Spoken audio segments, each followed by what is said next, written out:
Bhushan jewellers, अनमोल रिश्तों के लिए।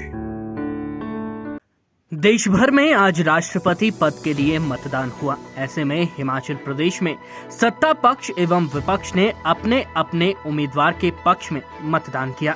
हिमाचल प्रदेश में 69 वोट पड़े। इसमें 68 विधानसभा सदस्य एवं लोकसभा सदस्य प्रतिभा सिंह ने वोट डाला। कुल मिलाकर 23 वोट विपक्ष की तरफ से पड़े, जबकि 45 वोट सत्ता पक्ष की तरफ से डाले गए। वोटों की गिनती 21 जुलाई को दिल्ली में होगी। मतदान कर मुख्यमंत्री जयराम ठाकुर ने कहा कि एनडीए की उम्मीदवार द्रौपदी मुर्मू की जीत निश्चित है। एनडीए ने एक आदिवासी महिला को अपना उम्मीदवार बनाया है। उन्हें पूरी उम्मीद है कि वे भारी मतों से राष्ट्रपति का चुनाव जीतेंगी।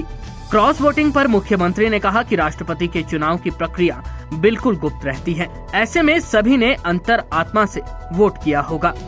उधर कांग्रेस पार्टी ने भी अपने उम्मीदवार यशवंत सिन्हा की जीत को लेकर जीत का दावा किया। विपक्ष का कहना है कि जब राष्ट्रपति का चुनाव बैलेट पेपर से हो सकता है तो फिर लोकसभा एवं विधानसभा का चुनाव बैलेट पेपर से क्यों नहीं। कांग्रेस के वरिष्ठ नेता रामलाल ठाकुर ने कहा कि भाजपा ईवीएम के सहारे बड़े चुनाव जीत रही है। कांग्रेस मंडी की सांसद व पार्टी अध्यक्ष प्रतिभा सिंह ने भी हिमाचल में मतदान किया व यशवंत सिन्हा की जीत का दावा किया। हमें पूरा विश्वास है कि जिसको हम वोट कर रहे हैं वो अवश्य इसमें सफल होंगे और वो देश के राष्ट्रपति होंगे। वो अपने कैंडिडेट के लिए वोट करेंगे, हम अपने कैंडिडेट के लिए वोट करेंगे। महिला को तो पहले कांग्रेस के कार्यकाल में भी मौका दिया था। हमारी जो यूपीए सरकार ने भी एक महिला को राष्ट्रपति के पद पर चुनकर उनको देश की सेवा करने के लिए भेजा था। इस बार भी इन्होंने जो अपना कैंडिडेट चुना है वो आदिवासी है।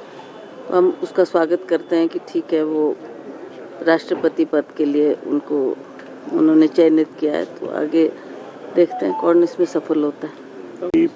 प्रेसिडेंट के लिए चुनाव हुआ है तो उसके बारे में मैं ये कहना चाहूँगा, और शायद सबकी इच्छा होगी कि जब राष्ट्रपति का चुनाव जो है बैलेट पेपर पे हो रहा है तो विधानसभा और पार्लियामेंट के जो वोट है वो भी बैलेट पेपर के माध्यम से होने चाहिए।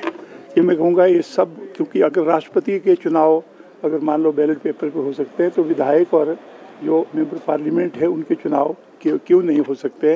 एक तो मैं कहना चाहूँगा कि राष्ट्रपति के जो चुनाव है उससे जो है ये बात जो सबके सामने आई है और लोग ये चाह रहे हैं कि जो चुनाव होंगे विधानसभा के और पार्लियामेंट के वो जो है वो बैलेट के माध्यम से होने चाहिए। दूसरा मैं कहना चाहूँगा कि यशवंत जी हमारे भारतीय जनता पार्टी से आए थे और उनको विपक्ष ने अपना जो है कैंडिडेट दिया है।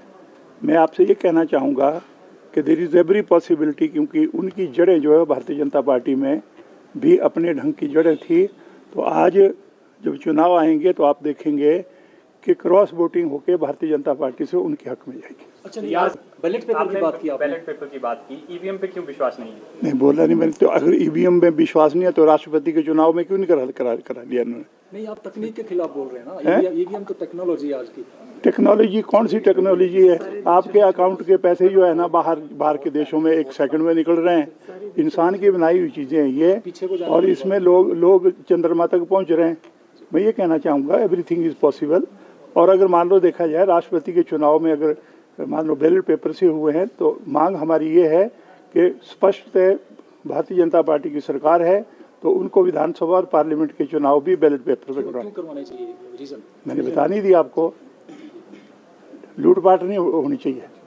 मशीनों को जहाँ मर्जी जो है ना आप जो है ना उसमें जो है ना फिक्सिंग कर लो, वोट वहीं पे पड़ेंगे। देखा आपने पूरे हिंदुस्तान में क्या हुआ है। उपचुनाव जो है ना उनकी प्रायोरिटी लिस्ट में नहीं है।